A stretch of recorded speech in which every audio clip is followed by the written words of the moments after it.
Renata Sander here from MeetAdvisors.com, and I'm joined with Rose Spinelli, founder of The CrowdFundamentals. How are you today? I'm great. How are you? Good, good.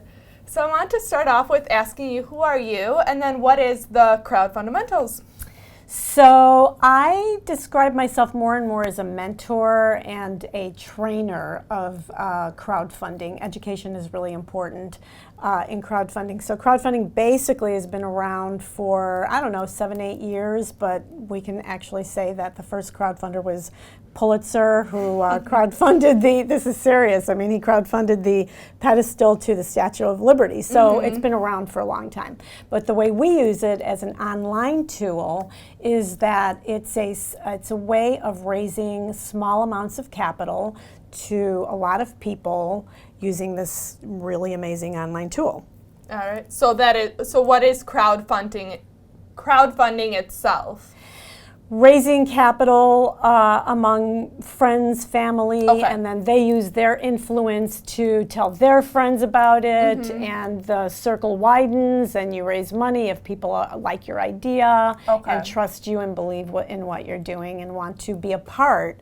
That's a big part of it, that people contribute because they really believe in what you're doing and they want to be a part of it. And so how has reward-based crowdfunding evolved over the past few years? So you may or may not be aware of the fact that Indiegogo's co-founder, Danae Ringelman, Indiegogo was the first rewards-based crowdfunding to come into existence, even though everybody thinks it's Kickstarter. All right. So she has famously said that when they decided they wanted to launch Indiegogo, it was because she saw an inability for creative people to find banks who were willing to give them money, and there were all these gatekeepers, venture capitalists, angels really wanted people to make tons of money before they would even look you in the eye, or care about you. And so it was all about just purely raising capital. But over time, some really amazing unintended benefits have formed. And some of the key ones, the biggest one I think that with Kickstarter, they're very big because they have a lot of products that are people who are selling products, trying to raise capital to sell products. There's this whole idea of pre-selling. So you give me money because you really like this gadget that I have, and you're basically buying it in advance of my being able to make it. So it's the pre-sell, which is huge, and really, it's a game changer for inventors and innovators. Market testing, there was a time when people had to pay thousands of dollars to professionals to do market testing for them. This is a way to do it for free. You've got the crowd who's just going to, tell you what they think. Ongoing feedback. People give comments. So say, for example, there's a really great story of a guy who's not doing so well on his crowdfunding campaign, and somebody suggested that maybe they would sell this thing in the color orange, and all of a sudden, people started buying it. So you learn all these amazing things. Yeah. There's partnerships you can form, there's communities that get built. So those are some of the big ones, but there's two that are really, really enormous. One is brand awareness. So what you're finding is that small startups are using it, yes, to raise capital, but sometimes it's secondary because what they really want is for people to know who they are. Yeah. Okay, so you have it's an easy way to get brand awareness. Larger companies are even using it to, say for mid-size companies, for example, who want a place at the table with the big guys. If they can prove that they have success on a crowdfunding campaign, they're suddenly players. This is true. And so that's another thing. But the hugest thing I think that we're noticing is that people are finding that success is proof of concept. So what do I mean by that? If you find success, you can go then to those investors and angels that didn't want to give you the time of day and say, look at here. Yeah. And that's massive. And so people are using it, smart people are using it to then take that to the next level using using equity crowdfunding, which maybe we should give a little background on what that is. What is that? Okay, I'm going to I don't know. keep it really, really simple. Okay. But in 2012, Obama signed into effect something called the Jobs Act, Jumpstart Our Small Business Act.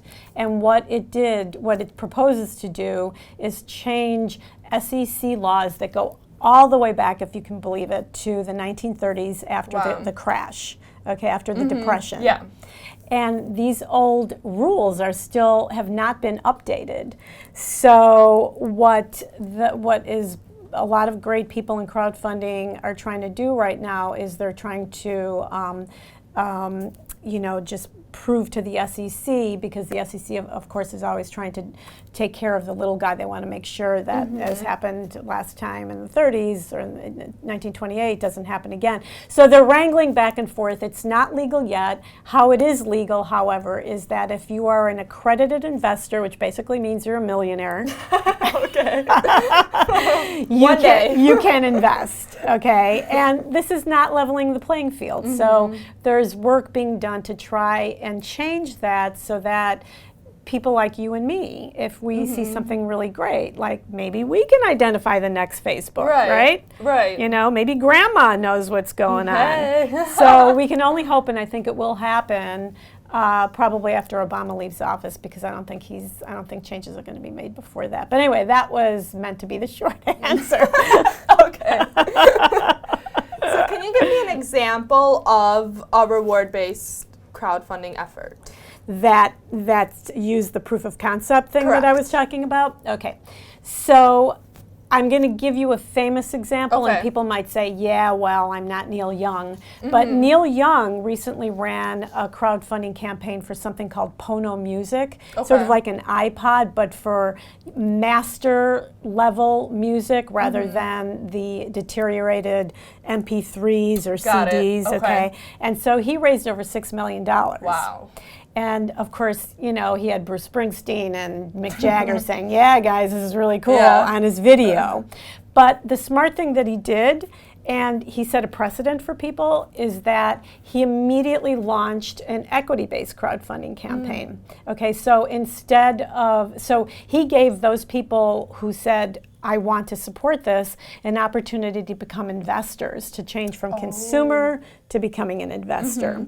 That's a great example. A not so great example of somebody who didn't do that, you may or may not be aware of something called the Oculus Rift. In 2012, they built a virtual reality headset. Okay, and they raised $2.4 million on probably Kickstarter, but it may have been Indiegogo. So they had all these backers who were supporting them, like this grassroots organization, right? Recently, they sold to Facebook for $2 billion, and they had a lot of angry backers on their hands. They were like, look, guys, here you are cleaning up. We backed you when you were a little guy, and you didn't even give us the opportunity to become investors in your company. So a lot was learned by that.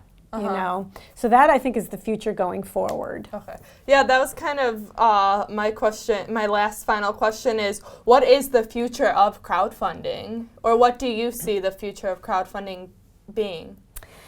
I wish I had a crystal ball because there are like almost 1,000 platforms globally, so is it going to go niche? Because there's so many niche platforms that are for very specific things.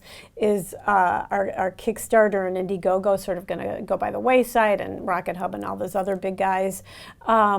Is equity crowdfunding, once it gets completely legal for everybody, going to rule the market? I don't really know. These are some of the possibilities. They're all really exciting, and have me back. All right, I will. Well, where can people find out more about you? What's your website? So my website is called thecrowdfundamentals.com. Okay. I also write an advice column. So anybody, and I'm serious about this, if you are interested in launching a campaign, before you launch, because once that clock starts ticking, That's it's true. too late. Ask me a question. I'll answer it for free, and and that's at crowdsourcing.org. So Okay. those are Yeah, two I of the was big gonna places. Yeah. And then on that, they could search your name, and then they'll be able to ask you. Find me. Yeah, Okay, I'm on all perfect. the obvious places. All right, sounds good. Well, guys, check out crowdfundamentals.com and check out meetadvisors.com for more videos and blogs. Thank you.